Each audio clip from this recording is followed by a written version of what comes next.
Hi everybody, I'm Heather, co-founder of Street Group, and this is Sally, director of Homeowners Passport.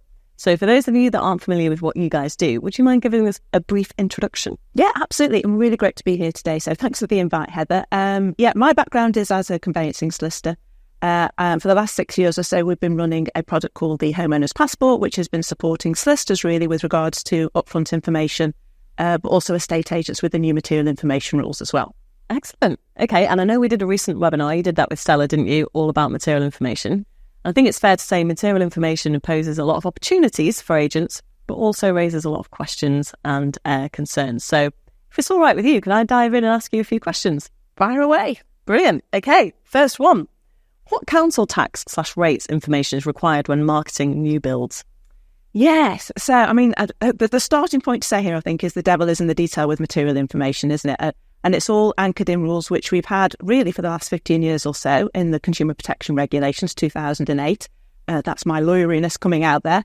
But what we got at the end of last year was a more definitive list from Trading Standards based on a 3-year project they've been running with a steering group, which included representatives from all areas of the property market. And we now have these 22 areas where estate agents have got much clearer guidance on what is required to go into the information they need for listings. And council tax band is a prime example of that, isn't it? Kind of where the devil is in the detail. So for the majority of transactions, that's going to be really straightforward to obtain. You can clearly get it very easily from gov.uk or websites like that. But there are some instances where it's slightly more challenging. And what the guidance says with regards to new builds is that if it's not immediately available, it's still fine to get the listing up, but just be clear on what the position is that it's not yet available. And then just keep a watching brief on when it is available and update the listings at that stage. Right, okay, very interesting, thank you. And does material information apply to Scotland and Wales? Yeah, it sure does. Yeah, absolutely. And Northern Ireland as well. So it's something that we've all got to get to grips with. I have to say our colleagues north of the border have probably got life slightly simpler insofar as obviously the transaction process up there, generally speaking, does involve obtaining more information earlier in the process. So it's probably we're on a bit more of a learning curve, I think, in England and Wales. Fair enough. Brilliant. And what happens if you can't get a particular piece of information? Can you list anyway and fill it in later? Yeah, and I think we're kind of in the middle of this adoption phase, aren't we, at the moment? So the guidance was issued at the end of November last year. But we're also in the process of going through some changes with the portal listings, I think, right? We literally this month have changed how they're formatting the material information. So we now have specific fields. And Trading Standards are obviously talking about what's going to be happening enforcement-wise. But I think we can be fairly pragmatic about it. So obviously this is a change for estate agents. I think if you can just do your best to obtain as much of the information as you can as early as possible. If it's not available, just be clear in the website. It's not available in the listings. It's not available yet, but it is to come. But I would add, obviously, with systems like what you've developed in Street and tools like we have in the Homeowners Passport, this really doesn't need to be a time-consuming exercise for agents. There's no reason at all why it should delay listings. Certainly in the process that we have, where we're gathering information from sources like the Land Registry and information from the vendor, there's no reason why that should take any more than an hour. So I think while some agents are a bit concerned that this could delay listings, I think in practice it's actually not turning out to be a problem. Yeah, no, it does sound more daunting than it needs to be, doesn't it? And what if I lose out on business to an agent not being as thorough? What if I have to keep refusing listings until information is available? Yeah, well, I think we would throw that completely the other way around. And, certainly at the beginning of the year, that was, I think, a concern that we were hearing from agents. It's like, well, okay, well, the agent down the road is not including this information. And actually, is this a barrier for us to getting the property listed? And if we've got more information, is that going to put people off? But where we find ourselves now, there's actually a really strong opportunity for agents, particularly in our view now. Rightmove have changed the way that they list properties. If that's not available, there's huge gaps in the listing. There's just boxes and boxes which say ask agent. And actually, we think that speaks to the expertise of an estate agent. Agree with that. So whilst we are in this period of time where not all agents are on board yet, but a good swathe of them are, there's a huge opportunity actually to be winning work, we think, on the basis of demonstrating additional levels of expertise and depth of knowledge by making sure those boxes are filled in. So we absolutely would we would turn that on its head and say, actually, it's more of an opportunity than a threat. That's a really good point, actually. And I think when you do see that little ask agent, you're a bit like, okay. So when and how will sanctions be imposed for not following material information? Well, again, I think we're on a bit of a journey with this, aren't we? Not to sound too X-factor about it, but the sanctions are in place, so the consumer protection regulations are in place, and they come with them sanctions which can be fines, can even carry a prison sentence. I'm not aware that anyone actually has been sent to prison, so I don't think we need to get too worried about that. But the law is already in place. So if you aren't complying with the rules and regulations, then you do face that risk. But I think we have other channels that we need to be aware of now. And again, going back to the changes in the portals, certainly the Rightmove T&Cs have changed at the beginning of July to say that where agents are persistently not including the information, then that could be deemed a breach of the T&Cs, which could stop an agent listing on the... Let's see what happens with regards to that. Yeah, interesting one. I think certainly everything we're hearing from how the market is developing is much more carrot than stick. I think there's a real impetus to be supporting agents because this is a change in the information that we're gathering to make it as kind of seamless as possible. But I think agents do just need to have an eye on the fact that the rules are there and there is the risk that sanctions could be imposed. Brilliant, thank you. How do you think material information will help the sales process? Yeah, well, we've kind of just touched on that a little bit, haven't we? And for us, it flows through really from the point of listing all the way through to completion. And again, hopefully it's going to be helping agents with sales progression. Certainly when you look at any other jurisdiction where they have more information available earlier in the process, the impact on transactions is lower fallout rates and faster transaction times. And where we are in England and Wales at the moment is that conveyancing is taking 4 to 5 months, which, certainly, I'm showing my age now, but when I started in practice, the average was 6 to 8 weeks. So it's crazy. It really has slipped over the course of the last 15 years or so. Material information, I think, because there is such a big crossover now with what I would have traditionally described as the information conveyancing data that I would have been gathering as part of my role as a conveyancer. A lot of that now is, say, sitting in the estate agents world. So it means that we're changing the chronology a bit of how we do things, and we're speeding up the transaction further down the line. So there's opportunities in lots of different areas. I say we've already talked about the opportunity for agents to be demonstrating expertise, but where this data is available, it also means that can then flow through to conveyancers. And certainly one of the tools that we've developed out is what we call contract ready packs. So whilst we're also collating information from the vendor, we're pulling in things like the title deeds, copies of planning permissions and things like that, which effectively is probably, a good chunk of the first stages of a transaction that a conveyancer will do, which inevitably means that the transactions are going to go through faster. So again, I think it's not just around hopefully making life simpler, having more information available at the outset of the transaction, but also that flowing all the way through to have benefits for estate agents with just having pipelines that are turning over faster than they are at the moment. Yeah, well, we're hearing a lot from agents about pipelines and how long they're taking, and I think any cash flow benefit that's going to happen from lower fall-through rates and shorter processes is only going to be a good thing. Indeed, yeah. Brilliant.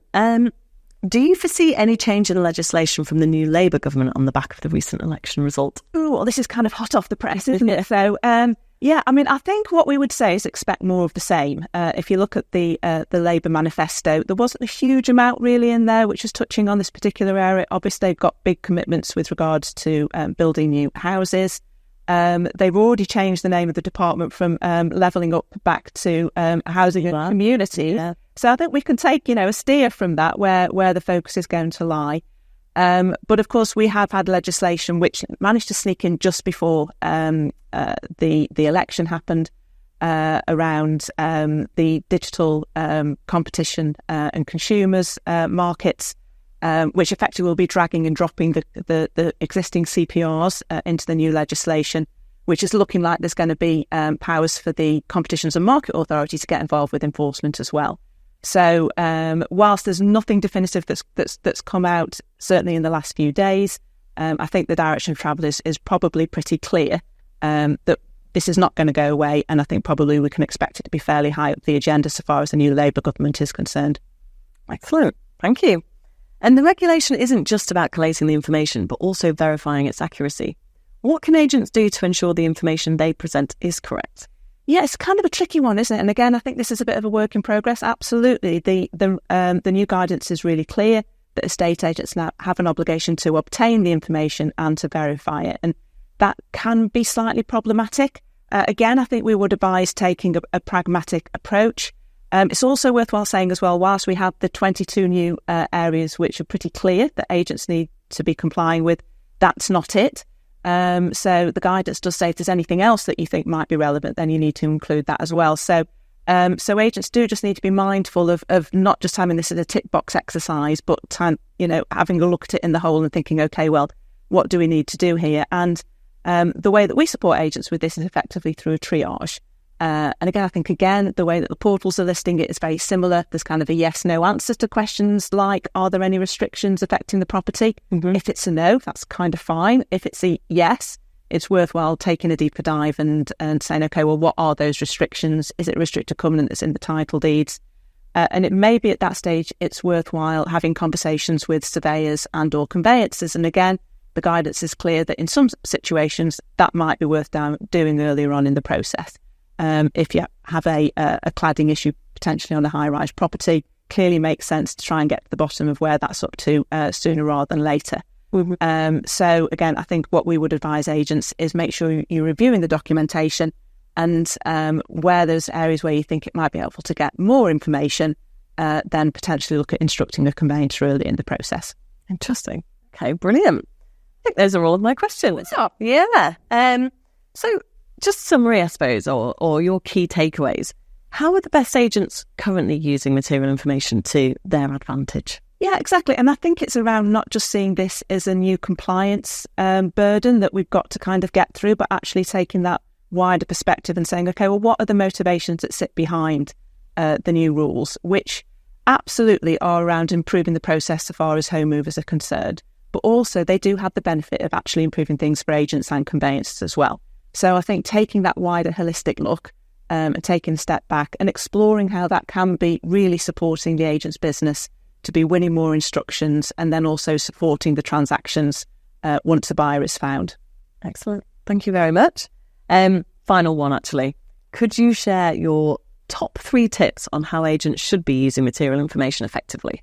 Yeah, I'm going to say the same thing, but slightly differently, I think, which is around the opportunities. And I think we can carve that up into kind of the chronology of the transaction, can't we? That, first off, if you are obtaining the information which is required at the point that you're going to be doing evaluation, then that really can help win instructions, even downloading the title deeds, which is a real quick and simple process. I'm sure most agents are doing that anyway through the Land Registry's portal. Just gives you that additional level of insight when you're out there looking to win instructions with regards to your knowledge and expertise about the property.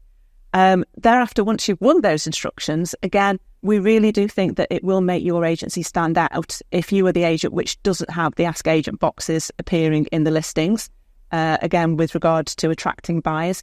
And we all know none of this is new information, right? We're just changing when we're surfacing it. So if there's a footpath that goes through the back garden, for instance, and that's something which doesn't suit a buyer, we're getting to the nub of that before an offer is made, rather than going 2 months down a transaction, then everyone pulling out with all the wasted time and costs. So it can really help with regards to that. And I say the third opportunity is around agents just really being, I think, much more in control with regards to the transaction timelines and shortening those pipelines.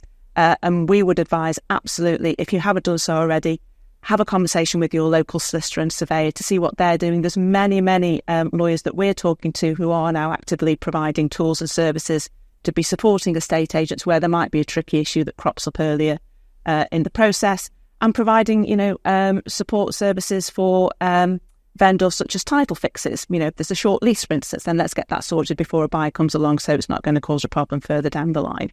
So once again, I think it's taking that step back and looking holistically at how can we use these material information rules not just as a compliance headache, but actually use them really proactively to be generating more work and getting that work through the pipeline much faster. Thanks so much for that, Sally. That's really helpful. And could you explain a little bit more about how Homeowners Passport is supporting agents at the moment? Yeah, and well, I think we've certainly seen that increase significantly since the new guidance has been issued by Trading Standards, again, because agents have a much clearer list of requirements. And this is something which I say our approach in HOP, short for Homeowners Passport, you see what we did there, is to be gathering the information to the conveyancing standards as well. So the way that we approach that, as I've mentioned, is effectively to be gathering all of the contract pack information much earlier in the process, but leveraging technology to do that, and then almost retrofitting that information to be providing the material information in a report which estate agents can then digest and use as part of their process and drag and drop into the listings. And I think certainly that's an area which we are seeing much more interest from agents over the course of the last 6 months or so. But as I've also mentioned, what's really encouraging for us is this collaboration between agents and lawyers. I think in the past, it's not always a smooth relationship, is it? But really, we're all on the same side and working together to get to the same outcomes for home movers. And I think this material information, because we do have this kind of Venn diagram of the data, which is now in the estate agents and the conveyancers world, that's really helping to smooth that particular journey. So again, that's really positive outcome already, I say only 6 months into this journey. But again, I think there's kind of a lot more to come, and certainly we expect the next 6 months, as the new portal listings, the way that they're formatted starts to bed in, and we start to see more information around enforcement come out. I think it's just great, obviously you guys are doing a huge amount of work to be supporting agents with that as well. But to see other tools and services that are starting to have more prominence, not just TOP, there's lots of other ones out there as well. But all of this is around making the home mover's life easier, isn't it? And I think we're really encouraged by that. And yeah, we've done a lot in Street as well to try and help agents' lives easier. We've got property information questionnaires that have the material information already pre-populated and things like that.